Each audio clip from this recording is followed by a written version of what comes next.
नमस्कार दोस्तों, कैसे हो आप सब। आज मैं आपको सुनाने वाली हूँ श्री राम जी के जन्म की कहानी। श्री राम के जन्म की कथा। एक समय की बात है, अयोध्या के महाराज दशरथ के पुत्र प्राप्ति के लिए यज्ञ रखा।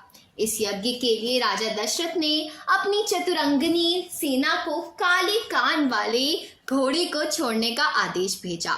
उनकी इच्छा थी कि इस महान यज्ञ में हर कोई शामिल हो, इसलिए राजा ने सभी ऋषि मुनियों व विद्वान पंडितों का आमंत्रण भेजा।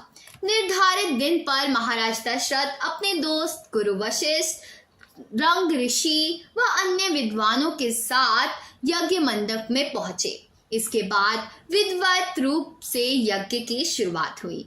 मंत्र उच्चारण और पाठ जैसे सभी विधि विधान के साथ कुछ घंटों में यज्ञ पूरा हुआ। राजा दशरथ ने सभी ब्राह्मणों, विद्वानों व अतिथियों को उपहार में धन और गाय आदि देकर आदर पूर्वक विदा किया। उस यज्ञ में प्रसाद के रूप में खीर बनी थी। इस प्रसाद में पुत्र प्राप्ति का आशीर्वाद था, जिसे खाने के बाद तीनों रानियां गर्भवती हो गई। कुछ समय बाद चैत्र माह में शुक्ल पक्ष की नवमी तिथि के दिन राजा दशरथ की पहली पत्नी यानी रानी कौशल्या के घर एक बच्चे का जन्म हुआ। उस बच्चे के चेहरे में इतनी रौनक थी कि हर कोई देखकर समझ जाता था कि यह आम बच्चा नहीं है। इसी तरह राजा की दूसरी पत्नी कैकेयी के घर एक पुत्र और तीसरी पत्नी सुमित्रा के घर 2 पुत्र को शुभ नक्षत्रों के दिन जन्म हुआ। राजा दशरथ का महल और नगर 4 पुत्रों के जन्म से खिलखिला उठा। चारों तरफ आनंद और जश्न का माहौल था। पूरी प्रजा खुशी से गा और झूम रही थी। इस सुखी को देखकर देवता भी फूलों की वर्षा करने लगे। इस जश्न में शामिल होने के लिए कई ब्राह्मण और राजा दशरथ के बेटों को आशीर्वाद देने के लिए पहुंचे। खुशी से झूम रहे राजा दशरथ ने ब्राह्मणों को खूब दान दिया।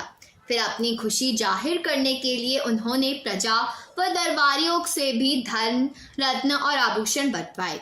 समय आने पर सबकी मौजूदगी में चारों बालकों का नामकरण भी किया गया। महर्षि वशिष्ठ ने उनका नाम रामचंद्र, भरत, लक्ष्मण और शत्रुघ्न रखा। वक्त बीतता गया और धीरे धीरे ये चारों बालक बड़े हुए। इन चारों ने राम सबसे तेजस्वी गुणों के कारण प्रजा के अधिक प्रिय लगने लगे। अपनी प्रतिभा के चलते वो कम उम्र में ही सभी विषयों से महारथ हासिल कर चुके थे। राम में सभी गुण थे, चाहे शास्त्र चलाने की बात हो या हाथी व घोड़े की सवारी, हर चीज में वो अव्वल थे। साथ ही माता पिता व गुरुओं का भी खूब सम्मान करते थे। उनके गुणों के कारण बाकी के 3 भाई भरत, लक्ष्मण और शत्रुघ्न उनसे काफी कुछ सीखते थे। जब श्री महाराज अपने चारों पुत्र को एक साथ देखते तो उनका मन आनंद से भर उठता था। राम में मौजूद गुणों के कारण उन्हें श्री राम और भगवान राम तक कहा जाने लगा। आगे चलकर राम के जीवन पर 2 पवित्र ग्रंथ लिखे गए, रामचरितमानस और रामायण। तो दोस्तों, कहानी से सीख मिलती है, व्यक्ति के गुण ही उनसे पहचान दिलाते हैं। ये तो भगवान थे, ये तो थे ही हमारे श्री भगवान। लेकिन अगर कोई साधारण व्यक्ति भी अच्छे गुण और संस्कार करे तो वो भी भगवान के तुल्य हो सकता है। तो दोस्तों, यही थी आज की कहानी। कमेंट में जय श्री राम लिखना और वीडियो को लाइक करना ना भूलिएगा। अभी के लिए बस इतना ही। भगवान की कहानी पसंद आई हो तो वीडियो को लाइक करना, चैनल को सब्सक्राइब करना।